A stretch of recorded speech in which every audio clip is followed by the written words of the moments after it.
the vehicles.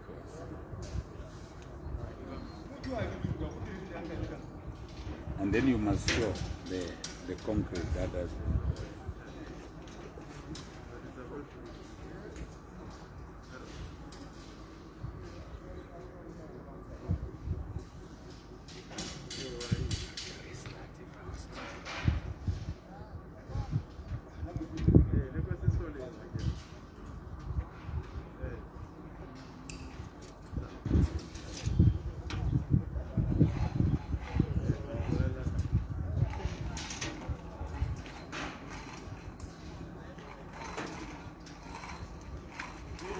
Good afternoon, Mr. Phiri. Afternoon to you. Thank you for allowing us an opportunity to come on site. Yes. I know it's not everyone who gets this opportunity, but thank you so much. Yeah. First point is, Khato Civils has already been on site for a few months now. Yeah. Maybe just tell us. It looks like you're very determined to finish the work. Yeah. So maybe just tell us the progress thus far. How are you doing, and how has it been? Well, we closed on the 16th of December, and we had a month of rest. We opened on the 11th of January this year, and the task at hand, pipe laying, to finish all the 100 kilometers, and it's on my mind day and night. I'm a persistent man. I never lose focus. This is what people don't know about me. Now, the feeder tank, we started very well as you were here the last time. This year, from the 11th, we were able to do the first line. Today, we have poured the last to the top. So basically, what's left here is the roof. You can see the steel fixers. They are doing that. We will pour the pillars. Next week, we are doing the roof. That will be the end of the feeder tank. For someone who doesn't understand engineering and engineering terms, yes, please explain the feeder tank and what is its purpose in the whole 100-kilometer pipeline. The feeder tank, basically, as you can see, it's millions of liters of water will be kept here. So the valve there will be able to pump water in here, and then the water will flow to Masama. But for any reason that the water stops suddenly, this feeder tank will continue to give water to Masama, not to Masama, to Mmamashia, to avoid the gap, because people want the water. So this tank is enough to supply Gaborone and the southern parts. So it's literally something to hold, something to be an alternative, so that if there is a burst pipe, because these things do happen, but when they do, it mustn't be a train smash in terms of water supply to the population, because that's what makes people very, very angry. And no one wants to make the population angry. Yes. In terms of percentage, if you may, that's if you're able to do that now, what percentage would you say you are at? Or in terms of the bulk of the work, have you done the bulk of the work? We're at 80% now. You know, from nominal talk, it's 80%, if not more.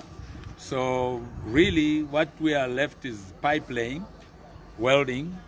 There were areas where we couldn't trench because there were encroachments, and the client has had to negotiate with the encroachers, and I'm told most of them have been solved. So we are going back to trench. That will be probably a week to trench about 1 kilometer of the encroached areas. Once we've cleared the rubble, we trench and we lay the pipes. Then we are done. We have a few river crossings which we must encase in concrete. So we're going to do that. And once we've done that, basically it's testing. We start testing. Testing will reveal a few gaps here and there, and that should be done very quickly. As I said, I do things with persistence. I don't blink. Talking about persistence, is that why we're seeing men at work and women at work when it's raining? Yes, I motivate them. to come to work. It's necessary. It was raining the whole day. We were all rained on, but we had raincoats. That's why we buy raincoats. It's our apparel today. But the guys are hardworking themselves. They know what they are doing. In Botswana, they have learned the trade, and I'm very pleased with their work ethics. They need motivation, they need encouragement, they need leadership, they need management. That I've given. And they see me, yes. I've moved from Johannesburg to Gaborone. I've moved from Gaborone to the tree there because I want to make decisions on site. I don't want somebody to say we are waiting for the CEO to make a decision in Johannesburg. I have moved the entire head office right on site because this is an emergency project. The stakes are high on this project. There's no room for error. And I am not going to allow any mistake to be attributed to my name. So for that reason, I am determined and persistent to get this thing done and very quickly. Indeed, the stakes are high. Yeah. You're working during a difficult time where the world is fighting the pandemic. Yes. And worse, we're now having a second wave with a more deadlier virus coming in. Yeah. How are you ensuring that your team and the whole staff is safe and that indeed you keep them working despite? We are testing everybody. We spending every 2 weeks. We are spending almost 100,000 pula, 100,000 testing everybody on site. Those we find, we isolate. We give them medication. Well, there is medication basically, first line medication for stronger people, younger people like they are. They get that medication. It's there. We have it. And we give them, and they recover very quickly. We haven't had any fatalities on COVID, but people have tested positive. We have a few we caught out last week, about 3, and they are in quarantine. They are doing well, and we catch them early. And every now and then we test. So it's now going to be a tradition that with this particular wave, and the deadliest one which we have, well, we're going to test more. And that becomes part of our COVID expense. There are critics out there who say there's no such thing as black excellence. Yes. What is your view on that? Well, I mean, the reason is just it's not prolific. It's not everywhere. But here I am. I don't care who says what. I have the excellence. I'm very good at what I do. I'm the best. I can compete with anybody from Canada to Japan, to Germany, to Sweden, to Norway. I've worked with engineers from these companies. They have said it. I'm one of the best construction managers, construction directors, construction individuals. I am. So if somebody doesn't believe it, come see. What is it a German could do here that I have not done here? Pipe laying. What could they do? What else can anybody do? Black excellence is there. It's just rare. And this is wrong. It should be made prolific. More Botswana should be given jobs, be encouraged to do things right. They must be persistent. They must really understand engineering. You don't just get a job to buy a Ferrari, but get a job to change you, to change the people, to save the people. This is what we are doing. We're changing the people. People must have water. And that is when you get the satisfaction. Satisfaction is in solving problems. This is me. This is what I've done in Johannesburg, and I've done very well there, that's for sure. So can we safely say once the project is done, we should be able to see a few more black people emulating your excellence or what you would have taught them? Good things are very difficult to emulate, but I can assure you there will be a number of black girls and black boys who have seen me, who are going to go on to do better things than me. That I'm sure. I also looked at other people. I looked at a contractor in Ghana. I looked at a few guys in Johannesburg that were really at the top in the 90s. And I looked at them and I said, that's what one must do. And that's what I want to be. I want to be like those guys. And I can tell you, I went on to do even better than them. So you have to have an example. You have to have somebody, a model. You have to really, we have to have these things. I'm very pleased that we have had the government to give us this job. They didn't give the Chinese only. No, the Chinese have also gotten the jobs. The Lebanese have gotten the jobs. We are in this space, and I'm happy we've got it, and we need more work. And we want to do more of these things. But in that, we will employ Botswana, empower them, and this is what I'm going to do, and the environment will never be the same because we come with a different approach to this business. Talking about different approach, there's been reports in the past talking about work ethic and Botswana work ethic, that we have very poor work ethic and that Botswana are lazy. What has been your experience? My experience is laziness is managers. Laziness is from the managers, the owners of the company. They are lazy themselves. They are not driven. They are not focused. They are not persistent. They're more organized on the money and not in the product itself.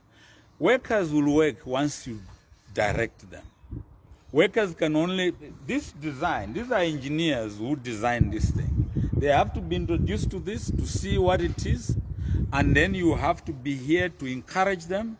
They must know that you are determined to get this thing done. Give them the resources, give them equipment, give them training, give them the materials on time, pay their salaries, give them a wage they cannot refuse. Talking about wages, what is your lowest wage? Well, our lowest wages really in this country is about 5,000. Yeah. In a project like this, you require that because it's a motivation. So you can't give somebody a 1,500 puller and expect that person to work 18 hours. That cannot happen. Anyone can work hard. Botswana is hardworking as any worker anywhere in the world. It's managers, directors, and owners of the companies that are lazy. Yeah. Let's talk about your employers being the government and water utilities in this case. Yeah. How has it been working with them? Very well. I mean, what I have in this particular project, the payment has been well synchronized. Once we are paid on time, we are able to pay precision. We are able to pay the max steel. We are able to pay everybody. The people talk about 900 million pula. Here is your 900 million pula. Here, it's all here. It's on the line. It has dug earth open. It has brought in pipes from Vereniging factories to bring this thing. So if you pay me, I'm able to dispense the money. The money comes to me in trust. It's not my money. Mine is a fraction, really fraction. The satisfaction is what I become when I do this job. It's not the money. It's what I become when I do the job. So I'm very pleased that I've had the opportunity to showcase what I can do. But the work has been very good in terms of bringing funds to this project, this particular project. I hope it become the same with all projects. If I can be paid like this, I think I can bring water into every village in this country in less than 6 years on my own. Besides work bringing the funds, what kind of assistance have they given? What kind of motivation do they give? Do they come here or have they just left you? Nothing that we are doing here can be done without their approval. Remember, we designed, we gave them the designs. So they have engineers, they have an RE, and they have assistant REs who please check. Explain what the RE is. Resident engineer. Okay, yes. Yeah. So the resident engineer is here to make sure that once we have done the steel fixing, they come and check if it's to the specs that we agreed in the beginning. So they will inspect, they sign off. Sometimes they say no, change here, change there. There are always certain things that we have to change from time to time. So in engineering, it's a consultation. You consult each other and we criticize each other. There's quite a lot. It's not church here. There's a lot here going on. So once that is been done and they sign it off, that's when we pour. When we are pouring, they're here. That's why you're seeing their cars. There's the other one there. They're here. So they make sure they're here, and when the concrete is being poured, and they say, no, do more for this, do more this. It's in their interest, because remember, this is their infrastructure. And it has to be, they are the ones who are going to maintain it in the long term. So it's in their interest that it is built to the specifics agreed. So they have been hands-on. I mean, hands-on, really hands-on. I mean, the guys that they have put at work are one of the best in the business, yes. Earlier you mentioned precision and you meant steelworks. Yeah. Are these the subcontractors? Yes, we do, look, in Johannesburg, there are times where I'm outside of Johannesburg. I have batching plants. I can make cement on my own. I have batching plants and I have the trucks. I can do this. I have these things of my own. But you come in here, you have to work with other people. You see, the economy is down with COVID. So there are companies that are good, like Precision. They have been very nice. I'm saying they are good because of what they have done for me. They have been there when we require them to bring concrete, and concrete they have brought. So they are good in that sense. They are good to me. I don't know how they do with other people, but for me, this is how I would describe them. They are good. Now, I am happy that they have done it because they have been able to run their company and pay salaries to their employees and help the economy in that section. So you don't have to create a wheel when it's already there. We simply improve it. So we left our batching plants in Johannesburg and we are doing it through Precision because that service is readily available. Okay. Yeah. There's a question here that says, where are your offices? Looks like a lot of people want to know where your offices are in Botswana. Our offices are on the A1. We are still in caravans. I'm about to put up some of the best offices like I've put up in Johannesburg. They'll be here in Botswana. We're also building a factory, a pipe, manufacturing pipe, starting right now in Pigwe. So we're here. If somebody thinks he's playing games, we're here. We're going to stay here. We are now part of this economy. We're part of this business here. So we're putting up a factory, pipe manufacturing in Pigwe. We are building our head office right here at Mmamashia. I've got a 5-hectare plot, and I'm putting up the offices that everybody will see. They won't need to ask. It will be out just now. You also have a site in Atishia. Yes. Why is that different to the other sites? The Atishia camp is for this project. There are engineers that come from different countries and from different parts of Botswana. So we are housing them there. There are other engineers from work who come from different parts of the country, Maung and others. So there they have accommodation, they have a cafeteria, and they have entertainment. So it's a village there. It's what we call engineering camp. Yeah, out because this pipeline is in the bush. So people can't stay in Haboroni. They must stay alongside the pipe. This is what you do when you go to put up an infrastructure in the Congo. You can go in the middle of the Congo. There you even hire C-130s to bring equipment in there because the roads are bad. But then you have to build a village. You put up doctors, you have everything. Construction is serious mobilization. So it's not as simple as people think. But I know the whole value chain because I've done it. I've done it in South Africa in the rural areas where nobody wants. South Africa is as rural as Botswana in the rural areas. People are as poor as they are here. There are even areas where people are as poor as in Malawi and Zambia, in South Africa. We've done jobs there. And you have to mobilize in ways that you can't, there's no Johannesburg there. Johannesburg is 700 kilometers away. So you have to have everything there. If you don't mobilize, you can't do the job. And I'm good at mobilization. In terms of delivery, yeah. Do you deliver on time? I've always delivered on time. In terms of your other projects and this one? I have always delivered on time on any project that I have done. There's no project I have gone over time whatsoever in Johannesburg or anywhere else.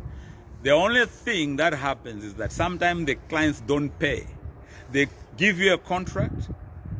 They say it's 2 billion to do this job. They pay for the first 7-8 months, then they stop. Now, this is not my project. It's their project. If you don't pay, you expect me to go to the bank and take a loan for your project? No ways. So if they don't pay, we stop. And then if time lapses for 6-8 months, they don't pay, then they call you, come back, continue, we now have the money. 6 months of just sitting. It's not my fault. So if a client pays, jobs will be done. If you don't pay, nothing. It's that simple. Thank you so much for agreeing to have a conversation with us. Yeah. Any last words before we part? We'll get this project on time. As you heard, we'll get this project on time. Thank you very much. Thank you.